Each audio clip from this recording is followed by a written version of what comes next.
Hello everyone, welcome again in your YouTube channel Kiran learners academy. इस video में दोस्तों करेंगे जो भी क्वेश्चन बनते हैं साइंस के इस पेपर में 16/9/2022 को फर्स्ट शिफ्ट में, वो सारे क्वेश्चन कवर करेंगे। हम कर रहे हैं, मैं आपको बता दूं, रेलवे ग्रुप डी के साइंस के previous year question. First question है, what is the suffix in the name propanoic acid. Suffix बतानी है दोस्तों, इसमें क्या बना है, क्या ऐड हुआ है इसमें लास्ट में। ओइक प्लस एसिड, ओइक, इसकी साउंड से पता लग रहा है ओइक प्लस एसिड, तो कौन सा ऑप्शन हो गया, ऑप्शन फर्स्ट इज करेक्ट। ठीक है, क्या सफिक्स है इसमें, सफिक्स है oic acid. Question number 2, in which year was Mendeley periodic table published in German journal. ठीक है, मेंडली की आवर्त सारणी किस वर्ष एक जर्मन पत्रिका में प्रकाशित हुई थी। तो ये हुई थी, आप ध्यान रखेंगे कब हुई थी, 1872 को। Option 4 is correct. Question number 3, in electric circuit if the power voltage and resistance PVR then the correct relation between. ठीक है, आप देखो दोस्तों, ये होता है P होता है is equal to VI, V और V होता है IR के बराबर। यहां से I की वैल्यू क्या आएगी, V/R। ठीक है, तो I की वैल्यू V/R रख दो, तो ये हो जाएगा V²/R। V²/R कौन सा ऑप्शन है, option first is correct. Question number 4, why is the carbon monoxide an air pollutant. कहते हैं कार्बन मोनोऑक्साइड एक वायु प्रदूषक क्यों है, इसका रीजन क्या है। ठीक है, इसका रीजन है because it is reduces oxygen को रिड्यूस करता है, और कैरिंग कैपेसिटी ऑफ ब्लड, क्योंकि यह रक्त की ऑक्सीजन, ठीक है, क्योंकि यह रक्त की ऑक्सीजन ले जाने की क्षमता को कम कर देता है। यह इसका मेन रीजन है, option third is correct. Question number 5, which of the following compound is formed when lead nitrate. ठीक है, लेड नाइट्रेट को PbNO3 को रिएक्ट कराओगे किसके साथ, is mixed with potassium iodide. ठीक है, पोटेशियम आयोडाइड Ki। तो विच फॉलोइंग कंपाउंड, कौन सा कंपाउंड बनेगा ये आपको बताना है। ठीक है, PbNO3 को इसके साथ रिएक्ट कराओगे तो कौन सा कंपाउंड बनाएगा, इसको बैलेंस करेंगे तो ये हो गया ट्वाइस। ठीक है, इसकी रिएक्शन कराओगे दोस्तों तो ये बनेगा हमारे पास PbI2 प्लस क्या बन जाएगा 2KNO3, 2KNO3। तो कौन सा प्रोडक्ट बना, ये बना हमारे पास लेड आयोडाइड। ठीक है, option second is correct. Question number 6, when a beam of light waves length 4500 angstrom and 5400 angstrom and 6000 respectively pass through a prism the angle of the deviation is. ठीक है, तो किसका एंगल ऑफ डेविएशन क्या होगा, ज्यादा होगा। ठीक है, तो ध्यान रखेंगे लाइट 7 कलर में विथ योर डिवाइड होती है, इसकी वेवलेंथ सबसे ज्यादा होती है, इसका एंगल ऑफ डेविएशन या रिफ्रैक्टिव इंडेक्स सबसे कम होगा। ठीक है, जिसकी वेवलेंथ ज्यादा होगी उसका क्या होगा, एंगल ऑफ डेविएशन कम होगा, और जिसकी कम होगी उसका ज्यादा होगा। तो मोर light in angle of deviation किसका होगा दोस्तों, जिसकी वेवलेंथ कम होगी, सबसे कम किसकी, इसकी ये वाली 4500। तो आप कहेंगे कौन सा ऑप्शन ठीक होगा, मोर इन लाइट। ठीक है, जिसकी वेवलेंथ क्या है 45 एस्ट्रोन। ठीक है, option first is correct. Question number 7, where magnetic lines of forces are more crowded in the region of the magnetic field this indicate presence of. कहते हैं जब चुंबकीय क्षेत्र के भाग में चुंबकीय बल रेखाएं अधिक सघन होती है। ठीक है, क्या होती है, अधिक सघन, क्राउडेड, दो निम्नलिखित में से किसकी उपस्थिति इंगित करती हैं। तो ये किसकी प्रेजेंस होगी, फिर ये होती है स्ट्रॉन्ग मैग्नेटिक फील्ड की। ठीक है, ऑप्शन थर्ड इज करेक्ट। जितनी नंबर ऑफ मैग्नेटिक लाइन्स होंगी उतनी क्या होगी, स्ट्रॉन्ग मैग्नेटिक फील्ड होगा। Question number 8, when an object is kept at the center of curvature of a concave mirror if image will be formed at। ठीक है, image कहाँ बनेगा दोस्तों, ठीक है, इमेज बनेगा जब कॉनकेव मिरर के केस में अगर ऑब्जेक्ट सेंटर ऑफ कर्वेचर है तो इमेज भी वहीं बनेगा। ठीक है, कहाँ पे, सेंटर ऑफ कर्वेचर पे।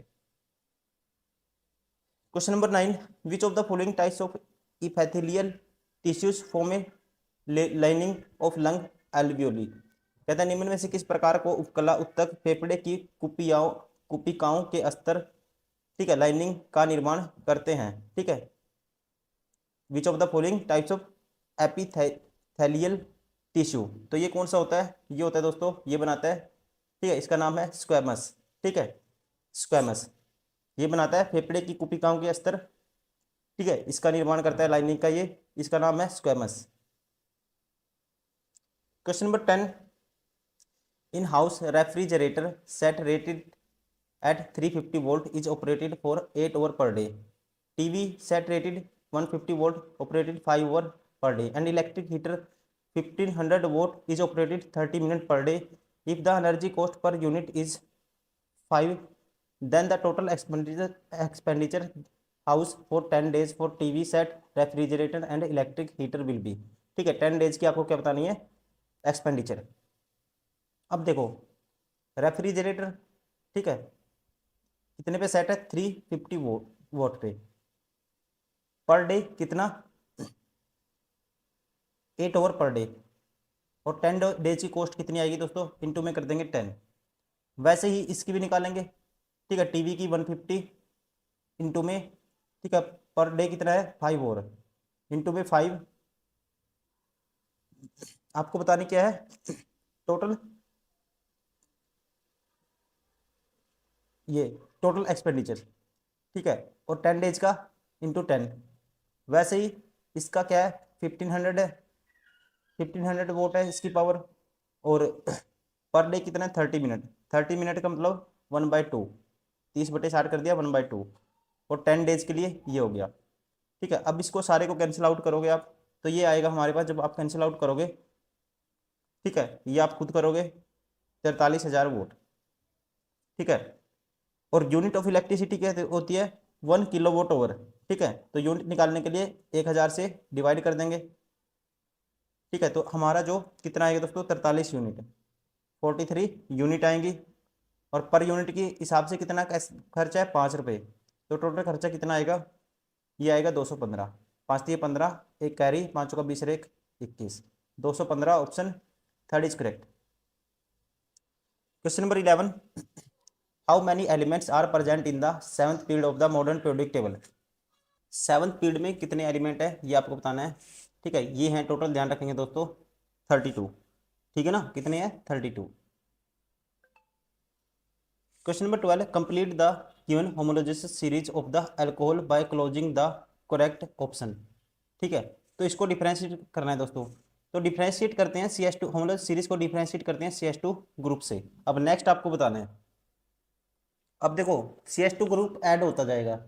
ठीक है, यहाँ एक कार्बन था, 2 हो गए, तो यहाँ 3 कार्बन आएंगे। अब हाइड्रोजन कितने थे 4, फिर 2 6, तो 8 हाइड्रोजन आएंगे। 8 देखो 3 कार्बन इसमें है, लेकिन इसमें 7 हाइड्रोजन है, इसमें 8 है।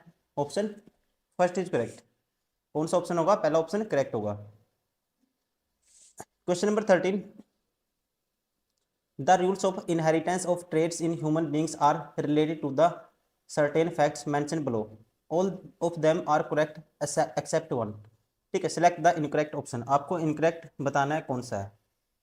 पहला कहता है each trait can be influenced by the paternal and maternal DNA, प्रत्येक लक्षण माता और पिता दोनों के DNA से प्रभावित होता है।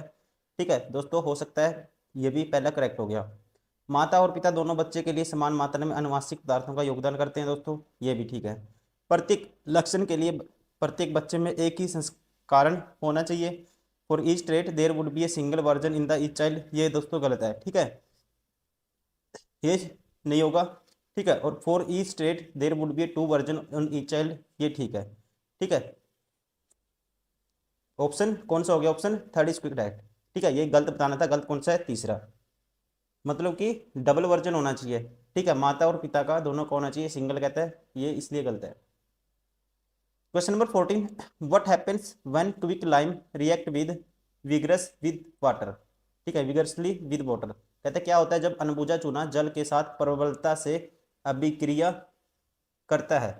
ठीक है, सिलेक्ट लाइम का फॉर्मूला दोस्तों क्या होता है, सिलेक्ट लाइम किसे बोलते हैं, CaOH ट्वाइस। अब आपको सॉरी क्विक लाइम का फॉर्मूला होता है CaO। अब इसकी रिएक्शन कराओगे वाटर के साथ, H2O के साथ, इसमें कैल्शियम हाइड्रोक्साइड बनेगा, ध्यान रखिए आप, और लार्ज मात्रा में हीट रिलीज होगी। क्या होगी, हीट रिलीज होती है लार्ज मात्रा में। ठीक है, लार्ज मात्रा में क्या होती है, हीट रिलीज होती है, और जिसमें लार्ज मात्रा में हीट रिलीज होना, ठीक है, उसी रिएक्शन को क्या कहते हैं, that is called exothermic reaction. Option 4 is correct.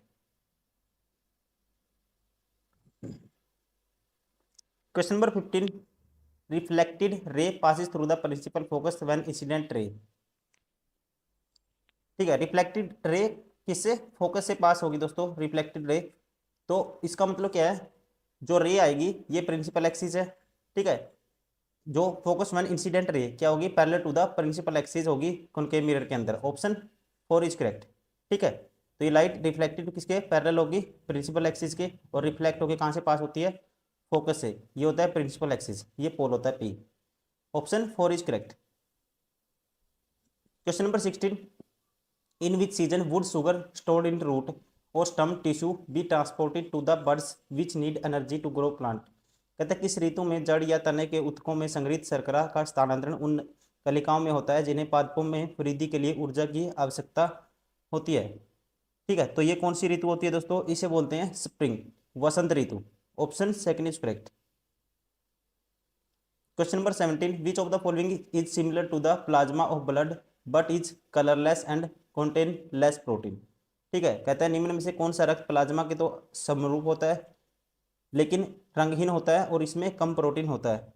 ठीक है, which of the following similar to the plasma, तो ये कौन सा होता है दोस्तों, ये इसे बोलते हैं हम क्या, लिम्फ, लसिका। Option 2 is correct.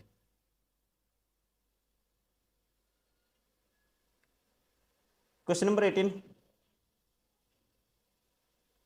The refractive index of fluid A is 1.47, this means. Refractive index होता है दोस्तों, ये होता है किसके बराबर होता है, speed of light, speed of light in vacuum बटे में speed of light in air. ठीक है, वैक्यूम में लाइट की स्पीड बटे में एयर में लाइट की स्पीड, इसको रिप्रेजेंट करते हैं म्यू से, ये होता है C/V, ये वैक्यूम में और ये लाइट की स्पीड एयर में। अब आप इस रिलेशन से देखो, ठीक है, इस रिलेशन से आपको बताना पड़ेगा, और इसकी वैल्यू कितनी गिवन है, ये है 1.47 बराबर है C/V। अब यहाँ पे एयर की जगह क्या दे दिया इसने, ये भी ध्यान रखेंगे, ये दे दिया मीडियम कौन सा है, फ्लड, इसको एफ मान लेते हैं सर, VF। तो ये VF जो ये स्पीड होगी दोस्तों, ये रिड्यूस हो जाएगी 1.47। तो आप कहेंगे the speed of the light in fluid a reduced by 1.47 times than the speed of light in vacuum. ठीक है, इससे रिड्यूस हो जाएगी। Option 3 is correct. Question number 19,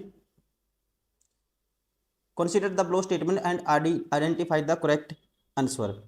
ठीक है, करेक्ट आंसर बताना है, दोनों स्टेटमेंट हमें पढ़नी है। पहला कहता है the metal high up in the reactivity series are not reactive. कहता है अभिक्रियाशीलता श्रेणी में सबसे ऊपर स्थित धातुएं अभिक्रियाशील नहीं होती दोस्तों, ये गलत है। जो ऊपर की तरफ जाओगे ना, टॉप टू बॉटम, तो मेटल में रिएक्टिविटी बढ़ती जाएगी, इसने कह दिया नहीं होती उनकी रिएक्टिविटी। ठीक है, और नॉट रिएक्टिव कहता है, तो ये गलत हो गया, क्या होती है, रिएक्टिव होती हैं। The metal high up in the reactivity series can be obtain from there compound by heating with carbon, ये दूसरा भी गलत है। ठीक है, कहता है the metal high up the reactivity series can be obtain from there compound by heating the carbon, को हीट करके इनको, ठीक है, ऑब्टेन नहीं करते, ये गलत है। दोनों फॉल्स हैं, इसलिए कहेंगे option 2 is correct. Question number 20, when zinc granules react with the dilute sulphuric acid A colourless gas is produced which burn with A dash. ठीक है, आपको ये बताना है, कहता है जब जिंक के कण तनु सल्फ्यूरिक अम्ल के साथ अभिक्रिया करते हैं तो एक रंगीन गैस उत्पन्न होती है जो डैश के साथ जलती है। ये गैस किसके साथ जलती है, ये बताना है। अब वो करके देखते हैं, जिंक की रिएक्शन कराओगे H2SO4 के साथ, ठीक है, सल्फ्यूरिक एसिड के साथ, तो हमारे पास बनता है, ठीक है, जिंक इसको डिस्प्लेस कर देगा हाइड्रोजन को, ठीक है, ये बनेगा ZnSO4। तो कौन सी गैस बर्न होगी दोस्तों, तो कहता है उत्पन्न होती है तो जो डैश के साथ जलती है। तो इसमें जो ये हाइड्रोजन गैस प्रोड्यूस हुई है, अब इसके पास अगर आप माचिस की तिल्ली लेके आओगे ना, ठीक है, तो वो क्या होगी, बुझ जाती है। ठीक है, और जब वो बुझेगी ना तो एक पॉप साउंड आती है। ठीक है, ध्यान रखिएगा क्या आती है, पॉप साउंड प्रोड्यूस होती है। Option 4 is correct. Question number 21, consider two wires of the same material but the ratio of their cross sectional area 1:10 and the ratio of their length 2:5. If the same 10-volt battery is connected across these two wires separately, ठीक है, अलग अलग, what will be the ratio of the current flowing in these two wires. ठीक है, तो आपको क्या same material क्या है दोस्तों, तो अगर सेम मटेरियल है दोनों का तो यहाँ से रेजिस्टेंस होता है rho R rho into L by A. ठीक है, तो ये रेजिस्टेंस R1 मान लो, और इसकी क्या है, दोनों का मटेरियल क्या होता है, रो होता है मटेरियल, सेम मटेरियल क्या रो तो सेम ही रहेगा, but the their cross section area. ठीक है, एक मान लो R2, ठीक है, इसका क्रॉस सेक्शन एरिया क्या है 1 यूनिट है, पहले का क्या है 1 यूनिट है, ये रो सेम है, और लेंथ क्या है इसकी 2 यूनिट है। ठीक है, ये है मान लो 1 यूनिट और लेंथ है इसकी, ये cross section area 1 unit, sorry length तो है 2 यूनिट और cross section area ratio of their length 2 और and the cross section area 1। ठीक है, लेंथ 2 यूनिट है और क्रॉस सेक्शन एरिया 1 यूनिट है। अब रेजिस्टेंस R2 निकालोगे आप, R2 होगा ऐसे ही, ये होगा रो, ये 2 रो बाय 1। ठीक है, और वैसे R2 निकालोगे ये होता है रो, अब की बार लेंथ कितनी रखनी है 5 unit, area of cross section है 2 यूनिट है 10 यूनिट, तो ये आएगा रो बाय 2 आ जाएगा। अब R1 रेशियो R2 निकालोगे आप, ठीक है, R1 रेशियो R2 निकालोगे, ठीक है, तो ये आएगा हमारे पास, क्या आएगा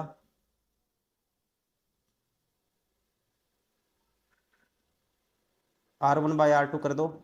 ठीक है, ऐसे लिख दो इसको, R1 के बटे में ये 2 रो है और ये क्या है दोस्तों, ये रो बाय 2 है, 2 ऊपर चला जाएगा, रो से रो कैंसिल, ये आएगा 4:1।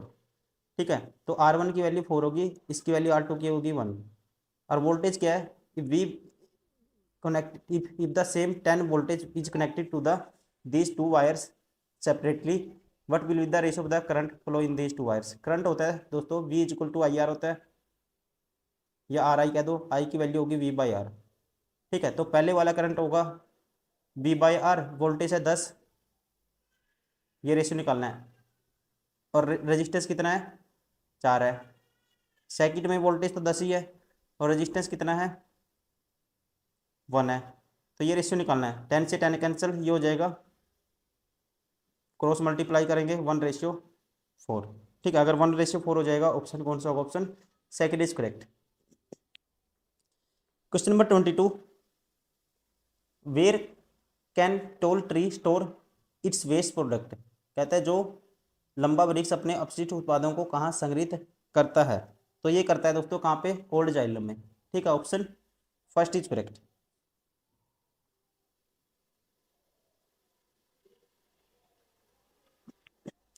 Question number 23, a bulb draws 36 volt, sorry watt when connected to 12 volt supply, if it is connected 6 volt supply then power will be. ठीक है, पावर क्या होगी, तो पावर होता है, ये होता है जी कितना V²/R, ऐसे लिख सकते हैं डायरेक्ट। वोल्टेज कितनी है दोस्तों 12 है, 12 का स्क्वायर 144 होगा, और R की वैल्यू हम निकाल लेंगे, और पावर की वैल्यू कितनी है 36, 36 चौका 144 होता है, R की वैल्यू आएगी 4 ओम, कितनी आई 4 ओम। अब 4 ओम को किसके साथ कनेक्ट करना है, ठीक है, if it is connected to the 6 volt battery then the power consumed will be, तो P बतानी है, तो ये होता है V², V की वैल्यू है 6 का स्क्वायर हो जाएगा 36, और R की वैल्यू क्या है 4, तो ये आएगा कितना 9 volt, option third is correct.